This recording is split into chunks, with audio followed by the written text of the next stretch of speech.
பிரசன்னத்தை வாஞ்சிக்கிறோ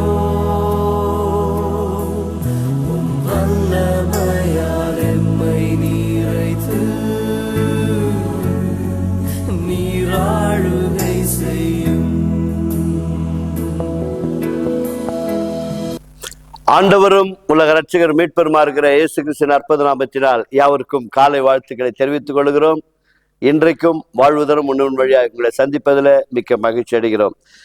யோவான் எழுதின நற்செய்தி நூல் 8ஆம் அதிகாரம் 1-5 முடிய இறை பகுதிகளை நாம் வாசிப்போம். இயேசு ஒலிவ மலைக்கு போனார். மறுநாள் காலையிலே அவர் திரும்பி தேவாலயத்திற்கு வந்தபோது ஜனங்கள் எல்லோரும் அவரிடத்தில் வந்தார்கள். அவர் உட்கார்ந்து அவர்களுக்கு உபதேசம் பண்ணினார்.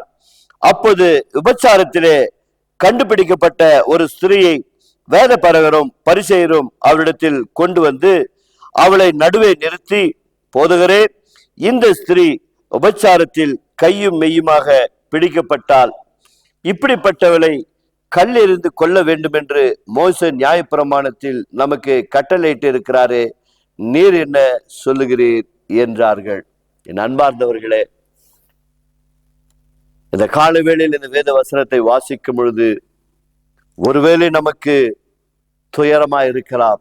இப்படிதான் மனிதர்கள் நாம் ஏதோ ஒரு சிறிய தவறுகளை செய்தபடியால் நம்மை குற்றவாளிகள் என்று சொல்லி இருக்கலாம். என்று அப்படிப்பட்ட நிலைமையில யாரோ ஒருவர் செய்த தவறுக்கு நாம் குற்றவாளிகள் என்று மனம் கலங்கி இருக்கிறீர்களா? வாழ்வு தரும் வார்த்தை சொல்லுகிறது, அவரிடத்தில் நியாயம் கேட்க வந்தவர்களுக்கு அவர் நியாயத்தை வழங்கினார். அதுபோல இந்த நிகழ்ச்சியின் வழியாய் உங்கள் மேல் குற்றம் சாட்டப்பட்டவர்களுக்காக தொடர்ந்து நாம் ஜெபிப்போம். அவர்கள் அறியாமல் தேவனுடைய பிள்ளைகளுக்கு விரோதமாக குற்றம் சாட்டி கொண்டு இருக்கிறார்கள். கர்த்தாவே, நம்முடைய பிள்ளைகள் இந்த நிகழ்ச்சியின் வழியாய் ஆண்டவரே மனம் கலங்கி சோர்ந்து போய் ஆண்டவரே செய்த ஆண்டவரே நன்மைக்கு பதிலாக தீமை செய்தார்கள் என்று சொல்லி குற்றம் சாட்டப்பட்டு இருப்பார் என்று சொன்னால் அந்த இடத்துல நம்முடைய பிள்ளைகளை உயர்த்தி காட்டுங்கப்பா.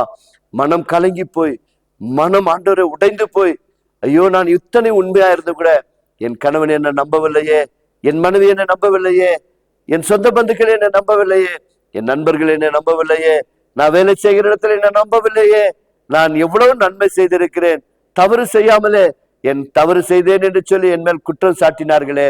கர்த்தாவே, இப்படியாய் கலங்கி இருக்கிற உடைய பிள்ளைகளுடைய இதயங்களை தேற்றும்படியாய் செபிக்கிறோம். வாழ்வு தரும் உணர்வு வழியாய் அவர்களை நீர் ஆசீர்வதிக்கும்படியா செபிக்கிறோம். கண்ணீரை துடைக்கும்படியா செபிக்கிறோம். ஆறுதல் படுத்தும்படியா செபிக்கிறோம். அப்பா கர்த்தாவே, நீங்கள் அப்படியே செய்கிற கிருபைகளுக்காக நாங்கள் நன்றி செலுத்துகிறோம் ஐயா. ஒவ்வொரு உடைந்து போன உள்ளங்களை கர்த்தர் தேற்றும்படியா செபிக்கிறோம். ஆண்டவரே, குடும்பத்திற்காக இரவும் பகலுமாக உழைத்த ஒவ்வொரு பிள்ளைகளையும் கர்த்தர் ஆசீர்வதிப்பீராக. ஆண்டவரே, இந்த பிள்ளைகளுக்காக இந்த குடும்பங்களுக்காக ஆண்டவரே எத்தனையோ பேர் ஆண்டவரே தன் வாழ்க்கையை ஆண்டவரே தியாகம் செய்த ஆண்டவரே, எத்தனை துன்பங்கள் இருந்தாலும் எத்தனை குற்றங்கள் சாட்டப்பட்டாலும் இது அந்த குடும்பத்திற்காக பிள்ளைகளுக்காக வாழ்வேன் என்று சொல்லி வாழ்ந்து கொண்டிருக்கிற ஒவ்வொரு பிள்ளைகளை கர்த்தர் ஆசீர்வதிப்பீராக. அப்படியே செய்கிறமைக்காய் நன்றி. இயேசுவின் நாமத்தினால் பிதாவே, ஆமென். God bless you. கர்த்தர் உங்களை ஆசீர்வதிப்பார்.